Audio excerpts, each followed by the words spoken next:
அனைவருக்கும் வணக்கம். மாண்புமிகு தமிழக முதல்வர் அவர்களுக்கும், எங்களது மாவட்டத்தின் அமைச்சரான அண்ணன் ஏவா வேலண்ணா அவர்களுக்கும்,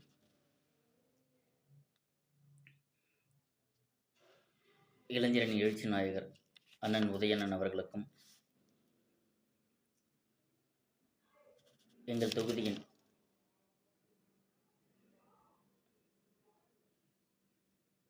நாடாளுமன்ற உறுப்பினர் அண்ணன் எங்கள் மாவட்ட செயலாளர் அண்ணன் தரணிவேந்தன் அவர்களுக்கும் நன்றி கலந்த வணக்கத்தை தெரிவித்துக் கொள்கிறேன். இந்த பதிவு எதுக்காகனா, திருவொத்திபுரம் நகராட்சி சம்மந்தப்பட்ட பதிவு. ஏன்னா திருவொத்திபுரம் நகராட்சியில் என்னை பேசுகிறதுக்கு அனுமதி இல்லைன்னு சொல்லி மீண்டும் இன்றைக்கி நடந்த கூட்டத்தில், ஏற்கனவே ஒரு கூட்டத்தில் நகரமன்ற தலைவர் வெளிநடப்பு செஞ்சிட்டாரு. மீண்டும் என்னுடைய வார்டு பிரச்சனை, என்னுடைய வார்டில் போடப்பட்டு திருவொத்திபுரம் நகராட்சி ஊழியர்கள், நகராட்சி தலைவர் அவர்களால் திருடப்பட்டு ஆதாரத்துடன் கொண்டு போய் சமர்ப்பிக்கிறேன் நகரமன்றத்தில். இதை கேட்காம நகரமன்ற தலைவர், நகராட்சி ஆணையாளர், நகரமன்ற அதிகாரிகள் அனைவரும் என்னை பேச விட்டுட்டு அவங்க எல்லோரும் வெளியே எழுந்துச்சு போயிட்டாங்க. சரியான பதிலை சொல்கிறதுக்கு அவங்களுக்கு இல்லை. ஏன்னா ஃபுல்லாகவே எல்லாத்தையும் திருவொத்திபுரம் நகராட்சியை மொத்தமாக அழிச்சிட்டாங்க. இதை பல முறை எல்லாருக்கிட்டையும் நான் சொல்லியிருக்கேன். மீண்டும் சொல்கிறது என்னென்னா, திருவொத்திபுரம் நகராட்சி மொத்தமாக அழிஞ்சிடுச்சு.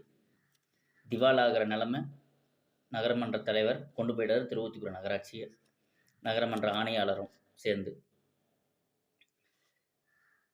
இது வரைக்கும் 26 மனுக்கு மேலே நான் நேரடியாக கொண்டு போய் கொடுத்துருக்கேன். நகராட்சி ஆணையாளர்கிட்ட கொடுத்துட்ருக்கேன், எல்லாருக்கிட்டையும் கொடுத்துருக்கேன், அதிகாரிகிட்ட, சம்மந்தப்பட்ட அதிகாரி எல்லாருக்கிட்டையும் நான் கொடுத்துருக்கேன். இன்றைக்கி நடந்த 20/2/2026 இன்றைக்கி நடந்த நகரமன்ற கூட்டத்திலையும் பேசியிருக்கேன். நகராட்சிக்கு முன்னாடி இருக்கிற கடை ஏலத்துக்கு விட்டுருக்காங்க. ஏலத்துக்கு விட்டு அதை நகரமன்ற ஒப்புதலுக்காக இன்றைக்கி வந்திருக்கு. இதில் என்னென்னா, எல்லா நகரமன்ற கடையிலையும் 26 கடை, எல்லா நகரமன்ற கடையிலையும்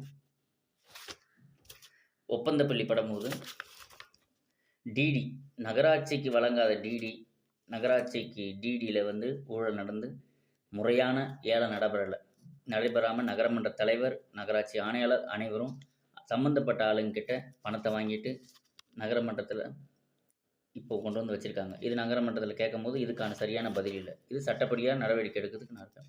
தயவுசெய்து தமிழக முதல்வரும், எங்கள் மாவட்டத்தில் அமைச்சரான அண்ணன் ஏவா வேலண்ணன் அவர்களும், எங்கள் மாவட்ட செயலாளர் நாடாளுமன்ற உறுப்பினர் அண்ணன் தரணிவேந்தன் அவர்களும் பலமுறை நான் உங்ககிட்ட சொல்லியிருக்கேன்.